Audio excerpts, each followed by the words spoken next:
তো এখানে আছে 3টি প্যাডেল। ম্যানুয়াল গিয়ার গাড়িগুলিতে এই 3টি প্যাডেল থাকে। সেটা হলো অ্যাক্সিলারেটর, ব্রেক এবং ক্লাচ থাকে। অ্যাক্সিলারেটর, ব্রেক, ক্লাচ, এই 3টি প্যাডেল থাকে। তো এগুলো আমরা ব্যবহার করে সহজে একটি গাড়ি ড্রাইভ করতে পারি। তো কীভাবে আমরা ব্যবহার করবো এগুলো? তো অ্যাক্সিলারেটরের কাজ হলো ইঞ্জিনের যে আরপিএম সেটা বৃদ্ধি করা, যে ইঞ্জিনে পাওয়ার দেওয়া। আর ব্রেকের কাজ হলো গাড়ি থামানো, এবং ক্লাচের কাজ হলো গিয়ার শিফট করা। গিয়ার শিফট করা ক্লাচের কাজ। তো এখানে আমরা কিভাবে কোন সময় গাড়ি চেঞ্জ করব, কোন সময় আমরা অ্যাক্সিলারেটর চাপ দেবো, কোন সময় ব্রেক চাপ দিব, কীভাবে দিব, এগুলোর প্রসেস সম্পর্কে আজকে আলোচনা করব। তো চলুন দেখি। তো আমরা যখন গাড়ি স্টার্ট করব, মানে গাড়ি চালানো শুরু করব, তখন আমাদের অবশ্যই ক্লাচে চাপ দিয়ে, ক্লাচ একদম ফুল চাপ দিয়ে আমাদের গিয়ার শিফট করে নিতে হবে। তো আমরা 1 নাম্বার গিয়ার দিব, এই 1 নাম্বার গিয়ার দিলাম। ক্লাচ চাপ দিয়ে আমরা 1 নাম্বার গিয়ারে দিলাম।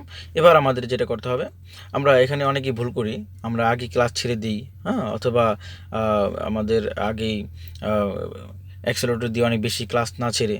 তো এইরকম করলে আর অনেক সময় আমাদের গাড়ি চলতে অনেক কষ্ট হয়ে যায়। তো এমন সময় আমরা কীভাবে কী করব একটু দেখুন, মনোযোগ দিয়ে দেখবেন।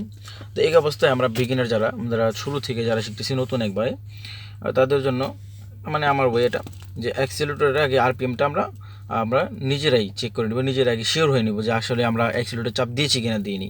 আমাদের আসলে অ্যাক্সিলারেটর যেই প্যাডেলটা থাকে এটা থেকে খুব নরম থাকার কারণে এটা আমরা পুশ করলে মানে অল্প প্রেশারই অনেক নিচে ডেবে যায় এবং অল্প প্রেশার অনেক আরপিএম হাই হয়ে যায়। তো সেটা আমরা ধরতে পারি না। এই কারণে নতুনদের জন্য অনেক আস্তে আস্তে আমাদের এটাকে প্র্যাকটিস করতে হবে অনেকবার, যে আসলে আমরা কতটুকু প্রেশারে কতটুকু আরপিএম পাচ্ছি। এটার প্র্যাকটিসটা হয়ে গেলে আমাদের দেন ক্লাচের কাজটা করব। তো আমাদের প্রথমে এটা নিয়ে কাজ করব, আগে আমরা প্রেশারটা বুঝে নিব, আন্দাজ করে নিব।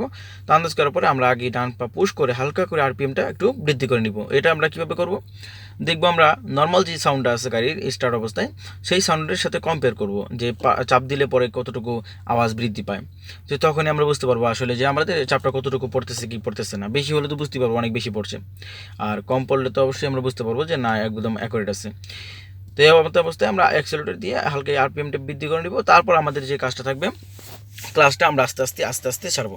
তো ক্লাচটা সারার নিয়ম হলো, আমাদের অনেকে পা লিফট করে রাখে, উপর উঁচু করে রাখে। উপর উঁচু করে রাখা যাবে না, এটা আমাদের এখানে ম্যাটের মধ্যে ঘষিয়ে রাখতে হবে এবং এটা আস্তে আস্তে আমাদের পিছনের দিকে নিয়ে আসতে হবে। হ্যাঁ, পিছনের দিকে নিয়ে আসতে হবে আস্তে আস্তে আনতে গেলে আমাদের একটুখানি এখানে আন্দাজ দরকার যে আসলে কতটুকু ক্লাচ ছাড়লে পরে গাড়িটা চলে। তো ক্লাচ ছাড়লেই যে গাড়ি চলবে এরকম না, ক্লাচটার ছাড়ার মধ্যে একটুখানি ফলস থাকে, সেই ফলসটা আমরা অতিক্রম করার পরেই আমাদের গাড়িটা চলা শুরু করবে। এই কারণে সেই ফলসটা কতটুকু আছে কোন গাড়িতে, যে গাড়িটা আমরা চালাবো ওই গাড়িটার একটা ফলসটা আমরা 2-1 বার চালিয়ে 2-1 বার আমরা ইউজ করে সেটা আন্দাজ করে রেখে দিব, মুখস্থ করে রেখে দিব। তো এই কারণে তো আমি আরপিএমটা দিলাম, তারপর ক্লাচটা আস্তে ছাড়বো। তো ক্লাচটা ছাড়তে আমাদের এই পর্যায়ে আসলে পরে গাড়িটা চলা শুরু করে। এটা আমরা এই যে এখন দেখে নিলাম, পরের বার যখন ছাড়বো আমরা তখন আবার সেম পর্যায়ে এই অবস্থা আনার পরে আমরা একটু আস্তে ছাড়বো।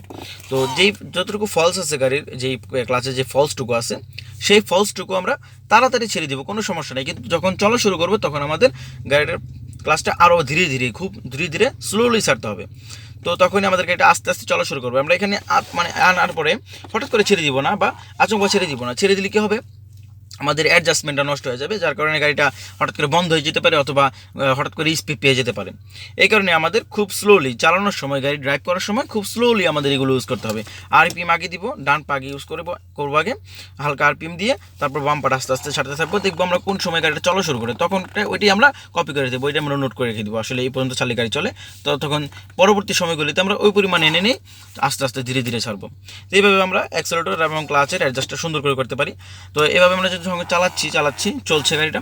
তো এই মতো অবস্থায় আমাদের গাড়িটা থামাবো, কি করব আমরা?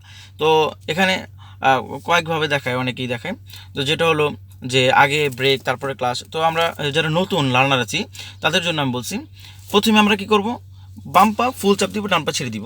হ্যাঁ, ক্লাচটা চাপ দিয়ে অ্যাক্সেলেরেটর ছেড়ে দিব, তারপর এই অ্যাক্সেলেরেটর পাটায় ব্রেকের উপর আনবো, তারপর আমরা আস্তে ব্রেকটা চাপ দিব। তো এই ক্ষেত্রে আমরা খুব মনোযোগ দিয়ে দেখবো সামনের গাড়িটা কতটুকু দূরত্বে আছে। একদম কাছে গিয়ে আমরা ব্রেকটা করবো না, আমরা দূর থেকে খেয়াল করবো আসলে যে সামনের গাড়িটা ডান দিকে যাচ্ছে না বাম দিকে যাচ্ছে, নাকি ব্রেক করছে এগুলো আমরা দূরে থেকে খেয়াল করবো এবং ওই অনুযায়ী আমাদের ব্রেকটা করতে হবে। তো আমরা এখানে যেটা করি, ক্লাচ চাপ দিলে যে গাড়িটা স্লো হয়ে যাবে এরকম না, ক্লাচ চাপ দিলে গাড়িটা ফ্রি হয়ে যাবে আরও, তবে নতুন করে কোনো গতি পাবে না। এর মতো অবস্থায় আমাদের ব্রেক চাপ দিয়ে গাড়িটাকে কন্ট্রোল করে আনতে হবে। তো এই হলো আমাদের গাড়িটা চালানো এবং থামানোর উপায়।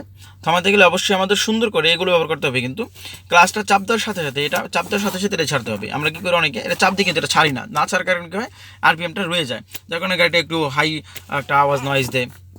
তো সেগুলো আমরা করবো না, সুন্দর করে ইউজ করবো এগুলো।